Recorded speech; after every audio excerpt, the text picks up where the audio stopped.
Hi, my name is Antonis and I'm the painter in this video. Today I want to share with you the process of painting this portrait of a little baby girl, and I want to share with you key moments of this process and share with you what I've learned while I was painting this in oil, of course. There are innumerable ways to paint a portrait. There is no, I would say, correct way to paint something. The important is to approach portrait painting and painting in general with a spirit of curiosity, I would say, a spirit of learning and understanding how materials behave. There are some general steps that you can follow, but in general, feel free to explore this, to explore the materials, the tools, and the way of painting. Anyway, as you see, I've started I didn't want to paint on a completely white board, so I painted this pinkish color all over, and then I transferred my drawing, and then I did a general underpainting as you saw earlier. Now I've established on this underdrawing some shadowy areas. This was a tricky portrait because the face of the little baby was receiving the light on both sides.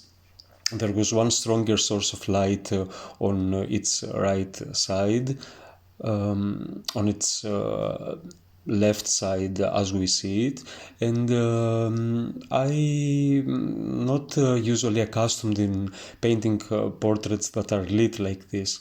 Usually I photograph the face that the person that I want to paint. Here in this case, I was sent this photograph, and it was almost impossible to have the baby sit in the right under the right lighting. So it is important before painting a portrait, to find reference photographs that are lit in the right way, and that can be easier to reveal the beauty and the volume of the sitter. So after I've done some general underpainting and finding some shadow areas, now I am exploring a little bit these areas of light on her face. I want to share with you here also the importance of using a limited palette while painting. In this case, I'm using titanium white, some cobalt blue, a little bit of alizarin red, some cadmium red and yellow, and that's it pretty much. I don't use any black for painting this portrait. Of course, as I said, there are many ways to approach. You can use any colors that you want, but a limited palette, a generally limited palette, will help us very much. Will not, confuse us while painting.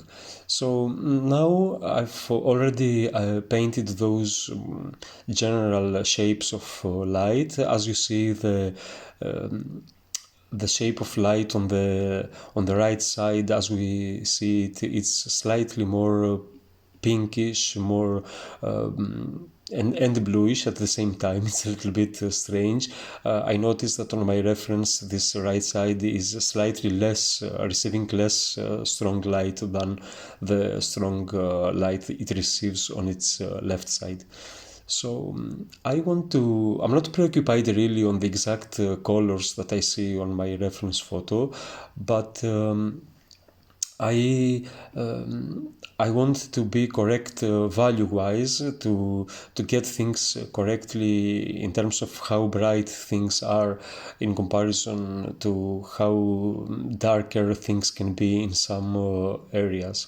So I apply these shapes, and I want to also keep things saturated enough, not very saturated, but saturated enough.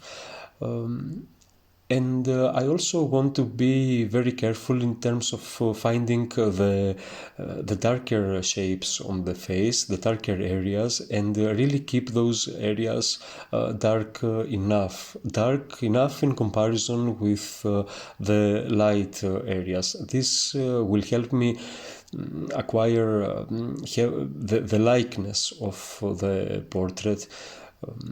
When we paint a portrait, the most important thing is that the final painting really does resemble with the person that we are painting. And those of you who are familiar with portrait painting know how hard this is, because even the slightest variation on the drawing, of course, but also on these relationships between light and shadow can really affect the expression and how this painting looks, and of course the likeness of the person depicted. So we have to be very careful if we want to achieve likeness in a portrait to really keep the drawing elements correct.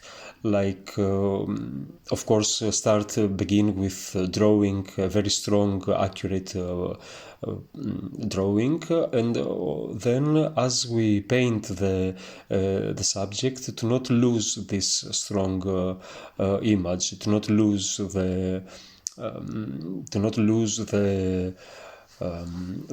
features, let's say, the facial features, to not move those features around, because then the likeness will be lost. Hi, so on patreon.com you can find my full tutorial along with so many others about the sfumato technique, the way I've painted this study on Salvatore Mundi. And this is an in-detail lesson on the brushes, the colors that I've used, the way of handling the color and the brushes. And I hope you will find this very informative and useful for you. Thank you so much. So at this point of the painting, it's a matter of moving the color around, adding color that is more or less saturated according to the reference subject, adding color that can be darker or lighter.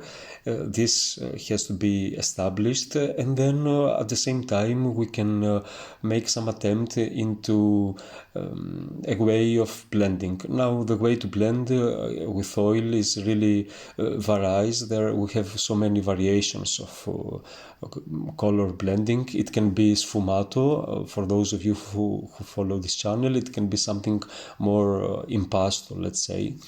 Check here on the mouth how I needed to darken this area in the mouth. This darkness will give me more of the richness, the visual richness in the face.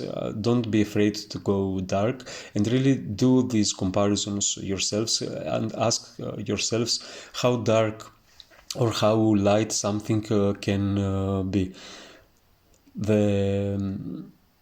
It can be tricky because sometimes we tend to not see things as we are painting. We tend to shift our interest towards the right color or whatever, but finding the right value is key when we paint a portrait. So little by little, after blending, moving the color here and there around, keep things saturated enough, keep things with a nice impasto, as you see. I proceed with painting some highlights here in the reflections of the eyes. I'm very careful. I'm using, of course, brushes that do help me do this job. They feel accurate, they feel that they obey to my commands, and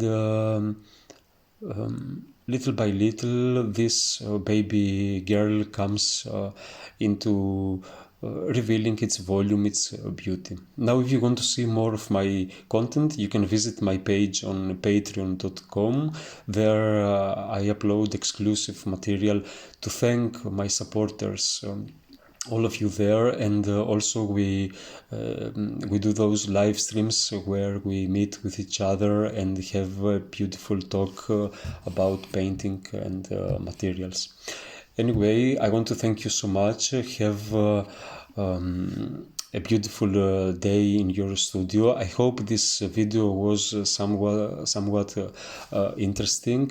You see how a painting can come to life, can become.